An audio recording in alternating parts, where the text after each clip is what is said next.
Assalamualaikum warahmatullahi wabarakatuh. Perkenalkan, saya Sherina Putri Ardiansyah, Saya Jovita Kesya Maranti. dan kami akan mempresentasikan tentang hikayat dan cerpen.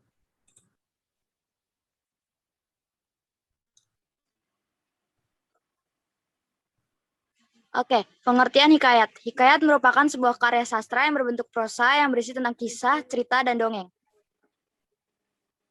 Sedangkan pengertian cerpen, cerpen merupakan suatu karya sastra dalam bentuk tulisan yang mengisahkan tentang sebuah cerita fiksi, lalu dikemas secara pendek, jelas, dan ringkas.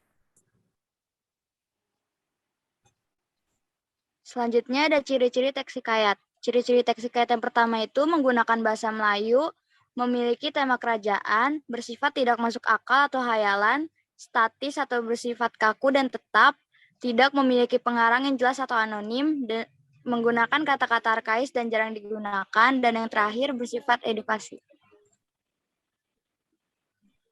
Untuk ciri-ciri teks cerpen, yaitu 1. Bersifat fiktif atau berupa karangan dari penulis. 2. Memiliki susunan kata yang tidak lebih dari 10.000 kata. 3. Cerpen biasanya selesai dengan sekali duduk. 4. Memiliki bentuk cerita yang sangat singkat. 5. Memiliki kata yang tidak rumit sehingga mudah dipahami oleh pembaca. 6. Memiliki alur cerita tunggal atau satu jalan cerita saja. 7. Cerpen biasanya berasal dari peristiwa dalam kehidupan sehari-hari. 8. Karakter tokoh pada cerpen sangat sederhana. Dan yang terakhir, terdapat pesan moral yang sangat mendalam sehingga membuat pembaca ikut merasakan kisah pada cerpen tersebut.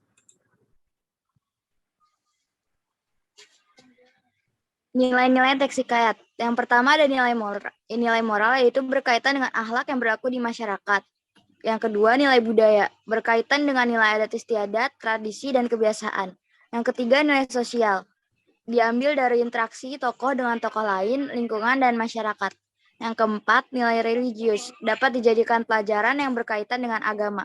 Dan nilai yang kelima, nilai pendidik, berkaitan dengan pengubahan tingkah laku dari baik ke buruk.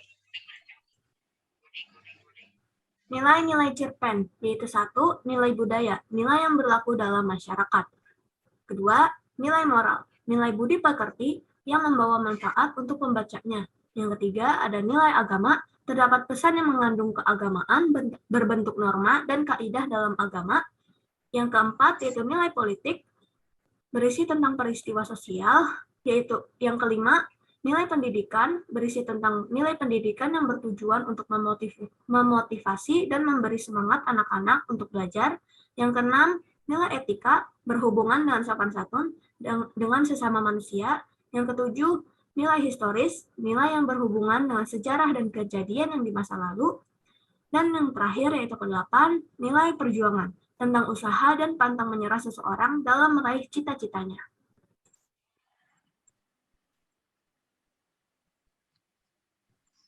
Unsur intrinsik dan ekstrinsik hikayat. Unsur intrinsik yang pertama ada tema, tokoh, alur, sudut pandang, latar, gaya bahasa, dan amanat. Dan unsur ekstrinsiknya ada biografi pengarang, lingkungan budaya, lingkungan sosial, keadaan zaman, dan nilai kehidupan. Unsur intrinsik dan ekstrinsik cerpen. Untuk unsur intrinsik ada tema, alur atau plot, setting, tokoh, watak, sudut pandang atau POV, dan yang terakhir ada amanat. Untuk unsur ekstrinsiknya, yaitu 1. Terdapat latar belakang dari pengarang. Kedua, terdapat latar belakang dari masyarakat.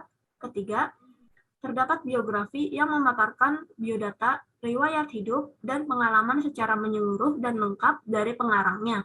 Yang keempat, terdapat aliran sastra yang mempengaruhi gaya, bahasa yang digunakan oleh penulis saat menyampaikan ceritanya.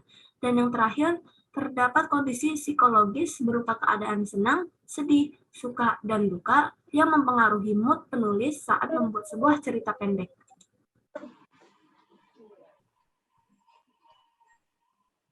Struktur hikayat, abstraksi, berisi mengenai sebuah inti cerita yang nantinya akan dikembangkan menjadi berbagai macam peristiwa. Orientasi, berisi mengenai keterangan waktu, tempat, dan suasana yang ada di dalam cerita. Komplikasi, berisi mengenai urutan dalam berbagai peristiwa yang dihubungkan sesuai dengan sebab akibat. Evaluasi mulai memperoleh berbagai resolusi dan juga penyelesaian yang dilakukan oleh peran tokoh yang sangat sentral. Resolusi berisi mengenai berbagai macam solusi dari suatu masalah yang dialami oleh tokoh atau karakter yang ada di dalam cerita. Koda ada berbagai nilai dan juga hikmah yang bisa kita ambil dari sebuah teks serta berbagai hikmah yang sangat bermanfaat untuk para pembacanya. Struktur cerpen. Struktur cerpen hampir sama dengan struktur hikayat, yaitu satu, ada abstrak, pemaparan gambaran awal dari cerita yang dikisahkan. Pada cerpen abstrak biasanya digunakan sebagai pelengkap cerita. Kedua, orientasi, menjelaskan tentang latar cerita seperti waktu, suasana, tempat atau lokasi yang digunakan dalam penggambaran cerita cerpen. Yang ketiga yaitu ada komplikasi, menjelaskan tentang struktur yang berkaitan dengan pemaparan awal suatu masalah yang dihadapi oleh tokoh. Yang keempat ada evaluasi. Pada bagian evaluasi ini terjadi konflik masalah yang semakin memuncak. Yang kelima yaitu ada resolusi, terdapat penjelasan dari pengarang mengenai solusi permasalahan yang dialami tokoh. Dan yang terakhir ada koda. Koda merupakan nilai atau pesan moral yang terdapat pada sebuah cerpen yang disampaikan oleh penulis kepada para pembaca. Oke, yang berikutnya ada jenis hikayat. Berdasarkan segi historis, jenis hikayat dibagi menjadi 4, yaitu Melayu. Pada umumnya memiliki unsur-unsur keagamaan, yaitu agama Islam. Jawa memiliki kemiripan sifat, tokoh, alur seperti yang ada di India dan Arab. India memiliki banyak unsur keagamaan yang berasal dari agama Hindu. Arab Persia bertemakan Islam dan memiliki nilai-nilai keislaman. Yang kedua, berdasarkan segi isi. Sejarah, seringnya mengisahkan tentang tokoh atau kejadian bersejarah lainnya. Biografi, berfokus terhadap satu tokoh utama saja. Tokoh utama tersebut bisa jadi memang diambil dari tokoh nyata ataupun tidak. Agama, menceritakan tentang salah satu tokoh agama, peristiwa yang ada dalam sejarah agama tersebut, ataupun nilai-nilai yang ajaran dalam suatu agama. Peristiwa, menceritakan tentang suatu peristiwa besar yang memang pernah terjadi, meskipun dalam penggambarannya dipercantik dengan keajaiban dan mukjizat. Cerita, mengisahkan cerita-cerita roman percintaan, terkadang hikayat ini tetap memiliki latar belakang sejarah.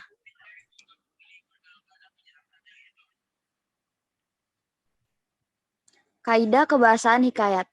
Yang pertama, menggunakan kata-kata arkais.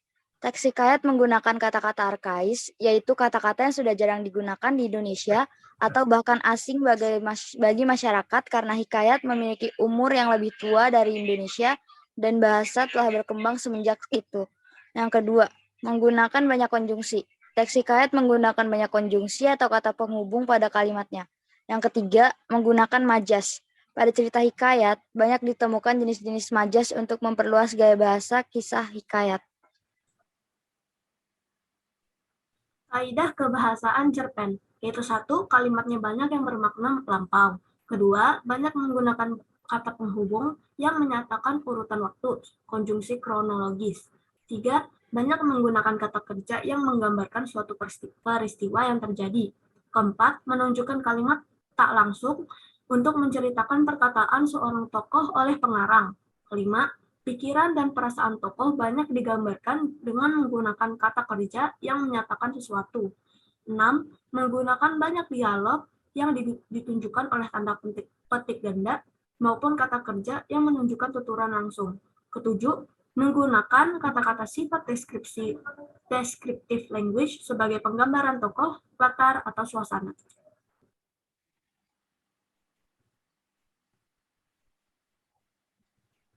Perbedaan hikayat dan cerpen. Waktu dan bahasa yang digunakan hikayat, bahasa yang digunakan merupakan bahasa Melayu kuno. Dan untuk yang cerpen, waktu dan bahasa yang digunakannya pun juga merupakan bahasa Indonesia. Nama pengarang. Nama si pengarang tidak diketahui atau anonim. Untuk cerpen, nama pengarang sering tercantum di bawah judul cerpen. Untuk jumlah kata dan latar tempat hikayat cenderung bervariatif, bisa 5.000, 7.000, dan seterusnya. Latar tempat yang dipakai hikayat biasanya hanya berkisar pada lingkungan atau kehidupan istana. Untuk cerpen, jumlah kata dalam cerpen biasanya dibatasi sekitar 5.000 sampai 10.000. Latar tempat yang digunakan cerpen biasanya tempat atau lingkungan di kehidupan sehari-hari manusia. Dan untuk tokoh dan kisah, hikayat, tokoh yang terkandung di dalam hikayat biasanya bermacam-macam. Entah itu satu orang atau lebih, kisah yang ada di dalam hikayat biasanya hanya berkisah tentang kebaikan melawan kejahatan. Dan untuk tokoh dan kisah cerpen, tokoh yang ada di dalam cerpen biasanya hanya berjumlah satu orang saja.